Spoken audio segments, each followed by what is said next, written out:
Welcome back, Pokemon Trainers. Professor Chaz here, the lab coat's on back order, and we're continuing our adventure through Pokemon Stadium here in episode number 8.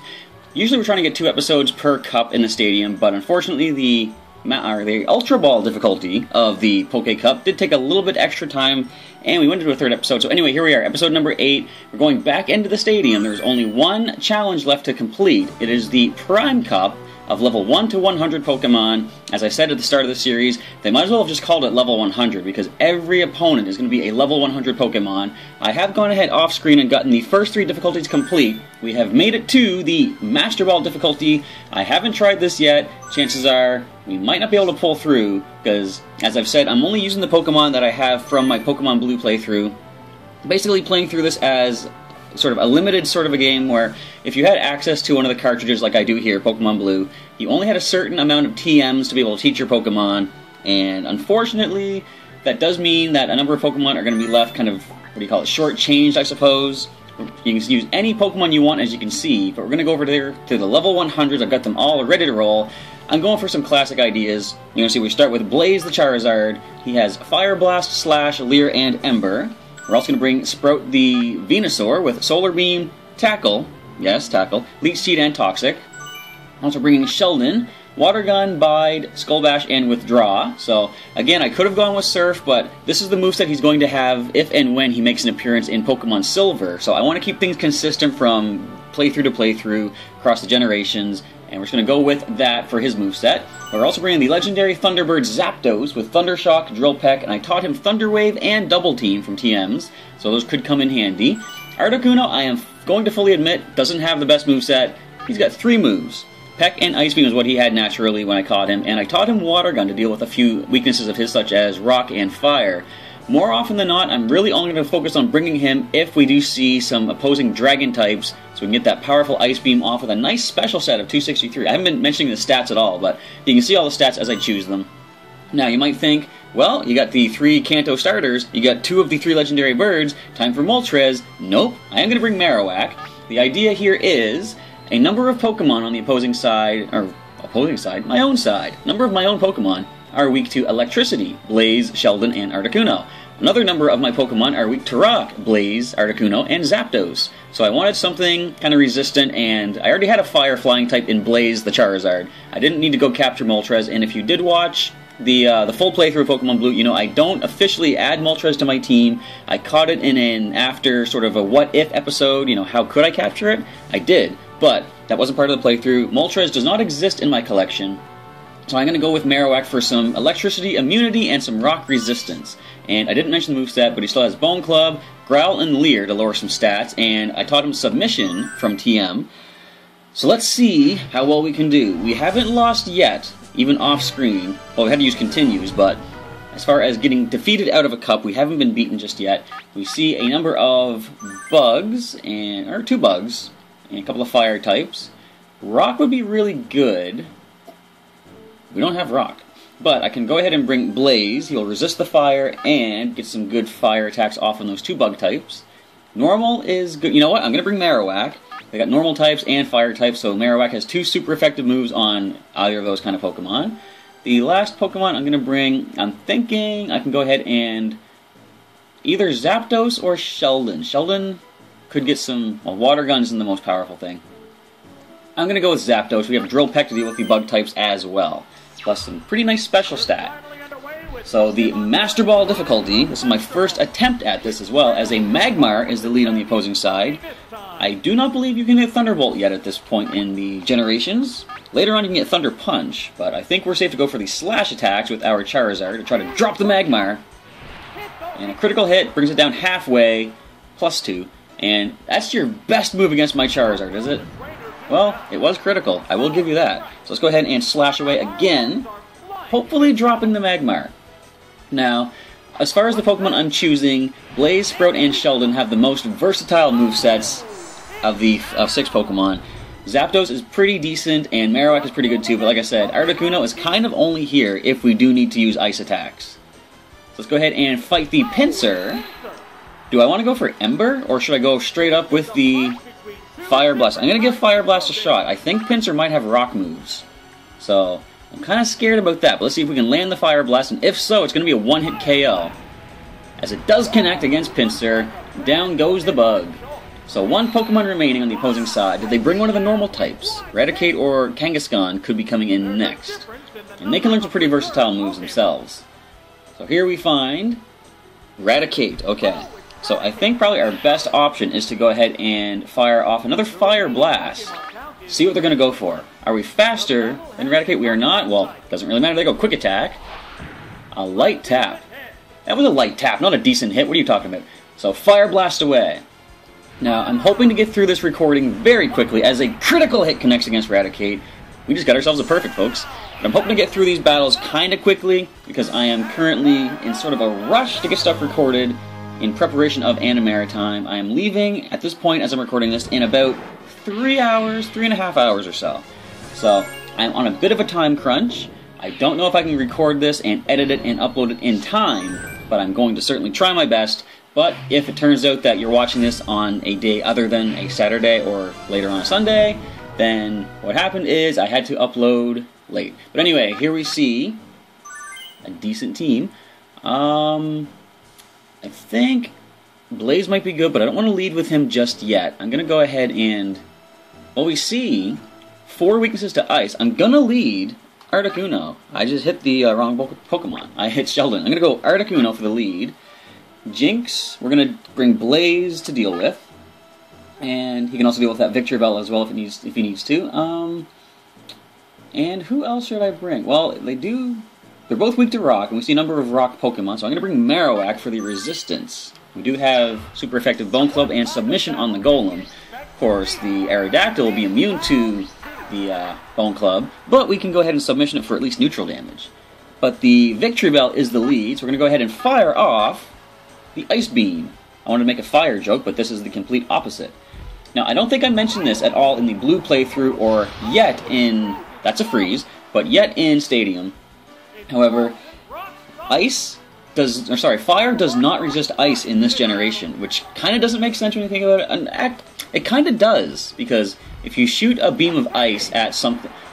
Look at the critical. But if you shoot a beam of ice at something that's sort of made of fire, you would think the heat of the fire would melt the ice, make it into water, and then be super effective. So, I don't know, in a way it makes sense, but I do like the fact that now fire does resist. I think we should just be able to Ice Beam this. I don't think we got to worry about this outspeeding us for one thing. Second, they're all surviving an Ice Beam. It's not double super effective, but this is an Articuno we're talking about. As Lawrence III calls it, the God of Ice with a critical Ice Beam. So, I'm going to apologize right now to Articuno for saying that he is only here for one purpose. He's just good as he is, as you see. But yes, hopefully this will all get recorded and uploaded in time. Is Articuno going to sweep this all by himself? That is certainly possible. Now, this thing's going to be faster, though. It goes for a bite. It could flinch us, but our defense is good. Articuno is the more defensive of the three birds, I believe. They do flinch us, but it's going to take a good number of bite attacks to be able to finish off the Bird of Ice. And they go for the Toxic next. And they miss. I was going to say, even if they connect, I don't think it matters, because they might survive one Ice Beam. But we'll find out in a second. Doesn't really matter. No, they don't.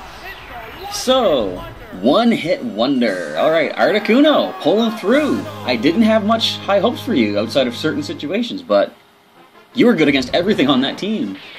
We perfected the rocket. Send you blasting off again. So that's a cue ball, a rocket down. We're going for the Thunder Badge next with 2 continues in our pocket as we go up against a Judo Boy. So probably fire or fighting types, not so much. But we do see some super effectiveness from Zapdos. And you know what? I'm going to bring Articuno again as well. However, there's a problem. The Jolteon might be an issue, so I'm going to bring Marowak for some electric immunity.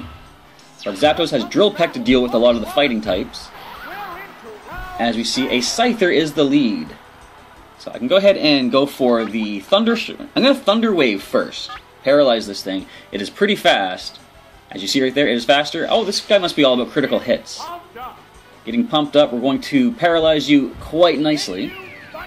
So unless you go for Quick Attack, we're going to be faster. I want to see how much our Drill Peck is going to do. I believe it's going to be the more powerful. I used the Thunderbolt TM on Pikachu. Oh, they're switching out. And I could have gone and given Thunder to Zapdos, but I kind of don't like the less accuracy of Thunder. There's times when it's like you need to land a hit, and it turns out Thunder just completely misses. And then there's those times when it misses like twice in a row. Now, does Nidoking have Rock Slide? I'm going to keep Zapdos in. I think he's probably our best bet to go ahead, and I'm going to throw a double team up. It works for the computer, why can't it work for me? So, like I said, I think they have Rock Slide. Switching into Articuno would be a problem. Just go for Focus Energy for starters.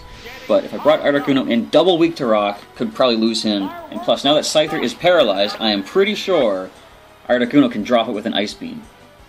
So Zapdos is going to do his best against Nidoking. I almost said Nidorino. As another Drill Peck connects, it goes for Surf, of all things. Although, no, I have to keep in mind, I've seen Nidoking used as a special attacker, so somehow I look at it and I think physical. Look at all those spikes it has, right? How would you think anything but physical? But apparently they are good for special attacks as well. So we did dodge that Surf. Can we dodge another one after one double team? I'll take that. No, they do connect, but minimal damage. That was what? 55 damage. So, one-sided. Let's go ahead and Drill Peck the Nidoking. Bring it down. And only 2 Pokemon remain on the opposing side. I don't want to call it just yet, but we might have another perfect under our belt after this one. So things are going quite nicely. I decided since this is the... Now, I wonder if you have counter. I kind of expect that might be a thing, but I'm just going to go Drill Peck. Super effective, very powerful. But what was I about to say? Oh yes, since this is the level 100, the strongest challenge here outside of things like the Gym Leader Castle and stuff, I decided I'm going to go with some of the most powerful Pokemon that I have, and why not go for the legendary birds that I do have in the collection, Zapdos and Articuno. Plus, the Kanto starters fully evolved are quite powerful as well. So, and Marowak is Marowak. The main reason I brought him, as I said, type resistance or immunity, but I do like the fact that very early on in the channel, as I started uploading Wi-Fi battles, Marowak was the first Pokemon in my collection to really get any praise from a viewer, and I really appreciated that. It made me realize Marowak is pretty good. Of course, he doesn't have Thick Club in this, but the Thick Club he carries in the Wi-Fi battles doubles his attack stat. He's very powerful, and I like the fact that they made a Marowak break card in the TCG, adding even more power to him. So they go for another Focus Energy, as a single Drill Peck remaining is going to drop the Scyther. It's going to gain us another perfect. I was going to say, watch him go for a critical quick attack and somehow one-shot us. But down goes Judo Boy's last Pokemon, and it's going to be another victory and a perfect for us. So we're making good time in this challenge, actually. We're only about halfway through the episode. I might try to push forward more than just 4 battles, because there is a chance that we might need to use a continue later on in this cup, and I want to sort of break things up evenly. So let's see how long it takes us to beat the Rainbow Trainer, which is going to be a Gambler. Now I'm pretty sure this guy is a one-hit KO master. You see a lot of Fisher and Horn Drill. I think, yeah, even Dragonite gets Horn Drill. Alright, so I think I'm going to go for a faster Pokemon. Our 2 fastest are going to be Blaze and Zapdos. And I don't think I need to worry about really type effectiveness, because they tend to go for just things that paralyze, and that Arbok's going to be annoying with Glare. So I'm going to go with our fastest Pokemon. I'm going to leave with Zapdos. I'm going to bring Blaze. And how can we deal with the rest of these? I think I'm just going to bring Articuno in case we have to one-shot the Dragonite. So this might be where we need to start using our continues, because this guy is a gambler. He goes for the random chance of the one-hit KO moves, but sometimes they pull through for the computer a lot more often than you might think that they should. So I'm going to paralyze the Dragonite with Thunder Wave before switching into Articuno. And let's see what this Dragonite goes for. It's more than likely going to try Thunder Wave itself. There it is. So Zapdos is now paralyzed. He can be one-shot by anything with Horn Drill. But since this thing is going to try Horn Drill now, we have a chance to switch to Articuno. And this is just experience of playing Pokémon Stadium from back when I was younger, knowing what this guy goes for, and watching other playthroughs on YouTube as well. And just sort of knowing the general moveset that Pokemon can... Oh, they're switching out as well. So here we see Doug Trio. You can probably Body Slam for paralysis, but you might even just go for a rock move, and I hope you don't. But it's not Stab. We have good defense. We do hang in there. Don't flinch, man. Alright, we should be able to drop this thing with the Ice Beam. Super effective. Come on, drop, Doug Trio. There we go. Alright, so that was one kind of a threat. I do want to preserve Articuno for that Dragonite, though, so if something else comes in, I gotta switch out to either Zapdos or Blaze. Here we see Bakar. So, probably gonna try the... Well, this thing can't have Horn Drill. Of course, it can only have Fisher. And, I just realized, I brought all flying types. So we're gonna go to Zapdos, since they can't paralyze him again, being already paralyzed. Which will give us a chance to Thunder Wave the Arbok. Now, what else would this thing have to deal with us? They might have Rock Slide on this. So there is the Glare as predicted, but of course no effect on our paralyzed Zapdos, and it's really too bad we're not in Gen 6, in which Zapdos can't be paralyzed, but it is Gen 1, we gotta work with the hand we're dealt. So they're gonna try to flinch us out, it looks like, with minimal damage, and they do flinch us, and okay, it was either that or paralysis, but as long as we can Thunder Wave this thing, then we don't need to worry about being flinched, we just gotta worry about the basic paralysis each turn. And it's only doing, what was that, 41 damage it looked like? So there's fully paralyzed. That's going to be fun. Let's keep trying that Thunder Wave. We just got to break through the flinch and paralysis one time to put us in a more advantageous position. Critical hit. Alright, we will take that as long as we can break through and Thunder Wave the Arbok. Now, my question is, what is the better move to go for? Thunder Shock and Drill Peck are both stab. I think Arbok has decent defense. I'm going to try the Thunder Shock, see how much we can do. Now that Arbok is paralyzed, it's going to retreat, but now that it was paralyzed, we could go ahead and outspeed with any of the other Pokemon, as the Dragonite comes back in. So, minimal damage with Thunder Shock, of course. I'm going to try the Drill Peck now. This thing can't Horn Drill us, because we have slowed it down with Thunder Wave already. It's an interesting matchup. Paralysis all over the place. Definitely more power behind that Drill Peck. As the Dragonite goes for Agility, that might be a problem. Since we're both paralyzed, it's probably faster than Zapdos now. Let's see if it goes for the Horn Drill. First of all, does it break through paralysis? Does it go for Horn Drill? Does it connect? Alright, I was going to say, if all those things happened, that would have been pretty unfortunate and a little suspect of the computer. But we are holding our own with our Zapdos. If he does fall to the Horn Drill, Articuno can come in for a quick pickup with that Ice Beam, so yeah, down goes Zapdos. But his sacrifice is not in vain. Articuno has a nice free switch in. We can go ahead and fire Ice Beam off, get a lot of damage off on the Arbok when it comes in also. Let's do this, buddy. Let's chill these guys out. 2 Pokemon left on both sides, as the announcer is stating. But this is going to drop the Dragonite. That was... Okay. As I've said before, the game gives us critical hits when we do not need them. Probably just to say, you can't get mad at me that I don't give critical hits out to you guys. I give them all the time. But only when we don't need them. But the Arbok comes in, it's at full HP. Ice Beam is the most powerful move that we have to go against it with. And if we do lose Articuno, of course, as I say, Blaze is still in reserve. He can't be fissured. As we get a little over half damage on the Arbok, and it's fully paralyzed, so another Ice Beam is going to cinch us this battle. And I am going to push forward for one more battle in this particular video, hoping to be able to get, you know what, I might even just be able to speed through, like, assuming I don't lose, I'm going to get through the second video really fast, and I'll be okay with that, given the whole time crunch I'm under to get ready to leave for Anna Maritime very soon. So, we lost Zapdos, we didn't get it perfect, but we still get a win and didn't use any of the continues we've collected so far. Let's move on forward to go for the Soul Badge. Our next opponent is a junior trainer, I think that is, or cool trainer. Yeah, cool female, with an interesting arrangement of Pokemon.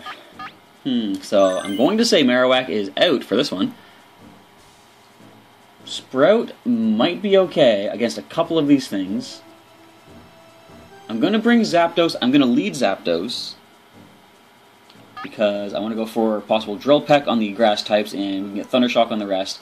His problem is going to be dealing with the Starmie and Dugong if they have ice attacks. Of course, Amistar might have rock as well. But we do see a lot of water types. I'm going to actually cancel that. I'm going to lead with Sheldon. I'm going to bring Zapdos and Sprout. If I see any of those water types come in, I'm going to try Sheldon's Bide. See if that can do some good work for us. And they lead with the Omastar. So nothing you can get super effective against our Blastoise. We're going to try that Bide immediately. Who's faster? We are faster. We have a little bit more speed investment. So go for Hydro Pump. It's going to be pretty powerful, but I think we can handle that. Yep. Alright, so that is one turn of Bide. We have to keep choosing Bide to make it work. I think, or even if you choose a different attack, it might just default to Bide. So land another Hydro Pump if you please. And as long as we don't get critical hit, will we survive this? They've been doing 102 each. This is going to be close. So we don't unleash yet. It's 3 full turns. If you want to miss, I'd be happy with that.